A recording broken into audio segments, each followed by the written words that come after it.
Hello बच्चों, you are welcome in future study point. और आज हम बताने जा रहे हैं आपको tips for getting excellent marks in mathematics. तो बच्चों, हम यहाँ पर 7 पॉइंट्स हमने जो है तैयार कर रखे हैं जिनसे आप 100 to 100% मार्क्स ला सकते हैं। तो यहाँ पर आप इन पॉइंट्स में जितना आप अमल करेंगे उस हिसाब से आपकी परसेंटेज आएगी। सपोज़ करो 7 पॉइंट्स है, तो 7 पॉइंट्स में आपने केवल 5 पॉइंट्स पे अगर अमल करा तो समझो आपकी 80% मार्क्स आने वाली हैं।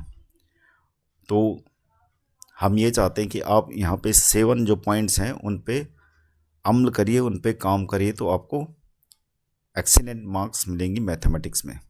तो इसमें क्या करना है आपने, सबसे पहला पॉइंट है हमारा स्टडी द क्यूरिकुलम। तो बगैर क्यूरिकुलम की स्टडी किए आप मैथ्स में अच्छे मार्क्स नहीं ला सकते। तो ये जो है बहुत ज़रूरी है। तो आपने क्या करना है, सारे चैप्टर्स की लिस्ट बनानी है। तो क्यूरिकुलम देख लेना है कि सिलेबस क्या है आपका, और सिलेबस में प्रत्येक चैप्टर से कितने मार्क्स के क्वेश्चन आएंगे। तो यहाँ पर जो है, जैसे ही नंबर सिस्टम है, तो नंबर सिस्टम में जितने भी एक्सरसाइजेज हैं वो टोटल मिला के वहाँ से 6 मार्क्स के क्वेश्चन पूछे जाएंगे। इस समय 2024-25 CBSE का बोर्ड है जो एलजेब्रा। तो एलजेब्रा में क्या क्या आता है, एलजेब्रा में आपका सबसे पहले पॉलिनोमियल आता है, पॉलिनोमियल। दूसरा क्या आता है, पॉलिनोमियल के बाद linear equation in 2 variable, linear equation in 2 variable. फिर आता क्वाड्रेटिक इक्वेशन, और फिर आता एपी। तो एलजेब्रा में आपके ये है 4 चैप्टर हैं, और इन चारों चैप्टर से 20 मार्क्स के क्वेश्चन आएंगे। कोऑर्डिनेट ज्योमेट्री, कोऑर्डिनेट ज्योमेट्री में 2 एक्सरसाइज हैं जहाँ से 6 मार्क्स के क्वेश्चन आएंगे। और ज्योमेट्री आपके पास है, ट्रायंगल्स है, सर्किल है, और यहाँ से 15 मार्क्स के क्वेश्चन आएंगे। टिग्नोमेट्री, टिग्नोमेट्री में 2 चैप्टर हैं, उनसे 12 मार्क्स के क्वेश्चन आएंगे। मेंसुरेशन यानी सरफेस एरिया एंड वॉल्यूम, और एरिया रिलेटेड टू सर्किल, ये 2 चैप्टर हैं जहाँ से 10 मार्क्स के क्वेश्चन आएंगे। स्टैटिस्टिक्स एंड प्रोबेबिलिटी, यहाँ से 11 मार्क्स के क्वेश्चन, टोटल मिला के हो गई 80।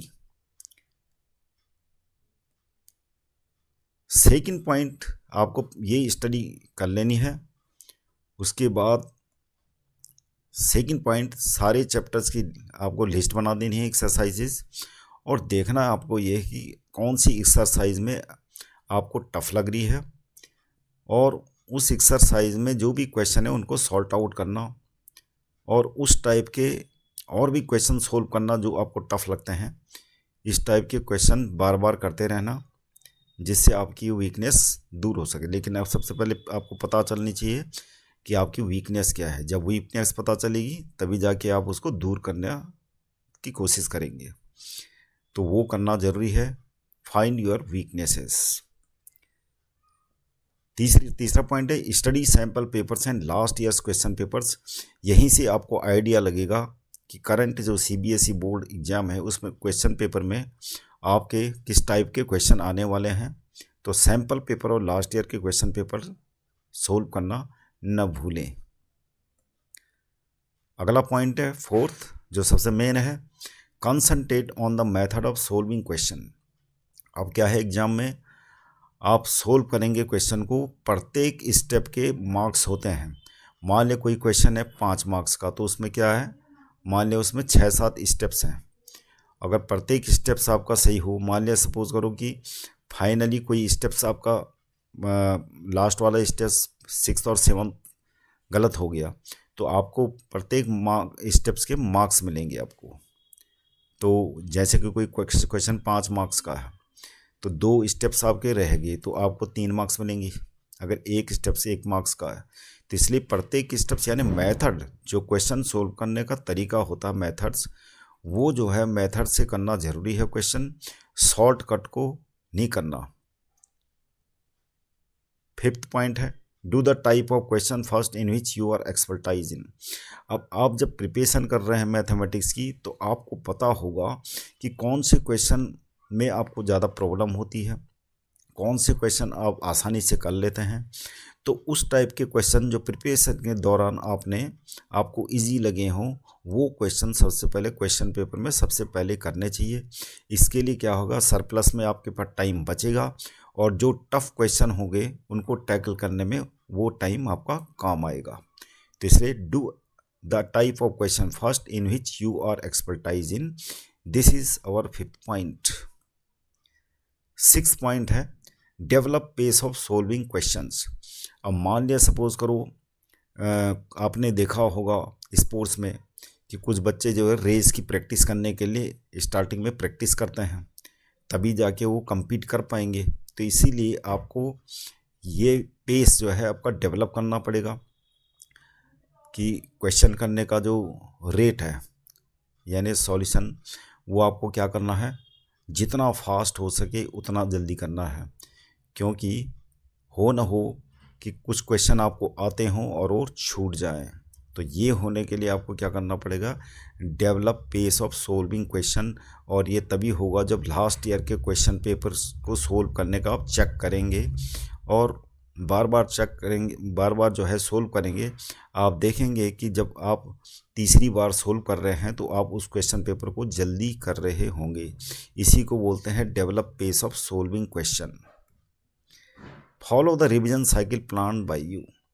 उसके बाद सबसे मेन इम्पॉर्टेंट है, यानी पूरा स्टडी कर लिया आपने बुक की, लेकिन अगर रिवाइज नहीं करा तो कुछ क्वेश्चन एग्ज़ाम में जब क्वेश्चन सोल्व करेंगे आप, कुछ क्वेश्चन आपके दिमाग से हट जाएंगे अगर आपने उसको रिवाइज नहीं करा। तो रिवीजन साइकिल मेंटेन करने के लिए आप वीकली कर सकते हैं, 10 दिन की कर सकते हैं, 15 डेज़ की कर सकते हैं, लेकिन रिवीजन करना बहुत ज़रूरी है।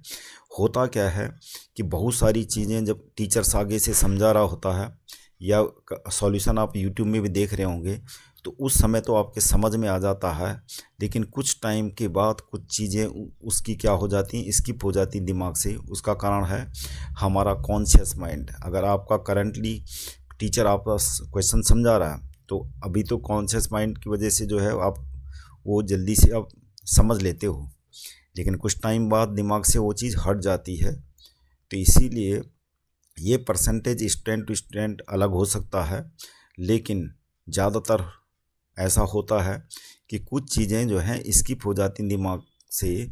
इसलिए रिवीजन साइकिल करना ज़रूरी है सब कॉन्शियस, ताकि रिवीजन करते करते आपके सब कॉन्शियस माइंड में वही सारी चीज़ें चली जाएं और उसके बाद जब कोई पेपर आएगा क्वेश्चन पेपर, तो आप उसको सोल्व कर पाएँ। तो सब कॉन्शियस माइंड में ले जानी ज़रूरी है। सब कॉन्शियस माइंड में ले जाने के लिए आपको क्या करना पड़ेगा, रिवीजन साइकिल मेंटेन करनी पड़ेगी, जो कॉन्शियस माइंड से सब कॉन्शियस माइंड में चली जाती हैं। जैसे कि हमने काउंटिंग पढ़ी बचपन में, तो काउंटिंग आपको याद है, उसके लिए दिमाग पे जोर नहीं डालना पड़ता। और बहुत सारी बचपन की पोएम्स आपको याद रहती हैं, कोई गाना याद होता है। तो ये सब क्या है, सब कॉन्शियस माइंड में जो चीज़ें होती हैं वो ज़्यादातर परमानेंट हमें क्या हो जाती हैं, याद रहती हैं। तो बच्चों ऐसे ही वो चैनल देखने के लिए सब्सक्राइब कीजिएगा, लाइक कीजिएगा। Thank you very much for seeing this video.